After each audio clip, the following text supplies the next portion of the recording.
Hello, my name is Dwight Lunkley. I'm a burn survivor and a volunteer with the Touch of Understanding.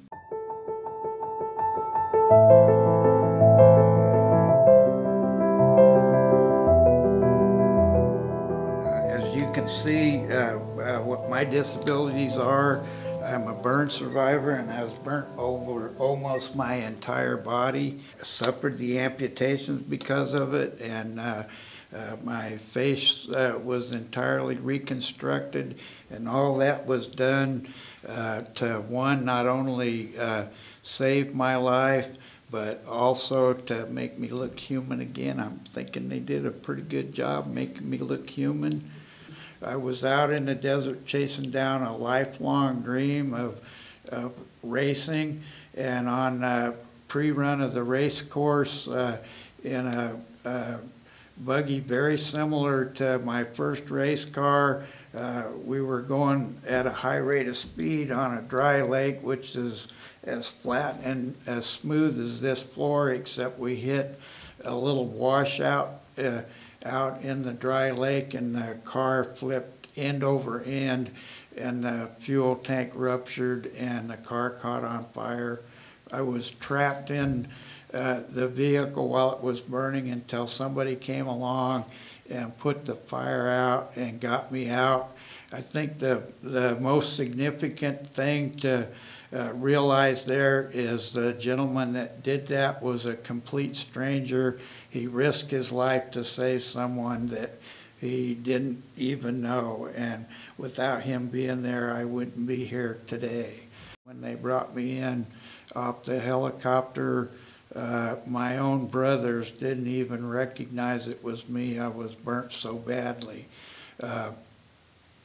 The doctor that was the director of the burn center told my family they had no expectation that I was going to live, and the best odds at my survival that she would give them was 1%, and she said that she was being extremely liberal at that.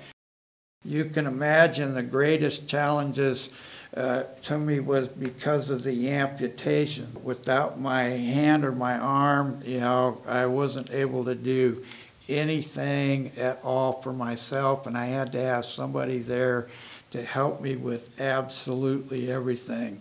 I lost my right hand through the wrist joints and my left arm almost to the elbow, and am grafted over most of my body. I opened my eyes after about 3 months and saw the light of day, and I was really happy to find myself still pleasantly alive, because I knew then that at least I would get to see my kids finish growing up, and I believed that there was a possibility that I might be able to recapture some of the life that I had before. However, when I was released from the medical center to a step-down hospital, they didn't really give me much encouragement. They told me they didn't think I'd ever get to go home or live outside a hospital environment. But after, I wasn't really ready to accept that as the outcome, because I hadn't really had the opportunity to put in the time and effort to see how far back I could come. And 10 months after my burn injuries, I returned home to start my life again with my kids. 5 months after going home, I had the privilege of going back to work, and 5 months after going back to work, that's 20 months after the crash, I was back in a race vehicle doing 100+ miles an hour again. The impossible is possible if you believe it can be done and you work really hard to try to achieve it. If you can go back in time and get your hands back, would you? I'm certain that I've gained much more than I could have possibly lost. Most important thing that I had that I was able to keep was my life. I've been privileged to do things way beyond what I might have thought otherwise. We are the sum total of our life experiences, and that is what helps make me who I am today. I wouldn't change a thing.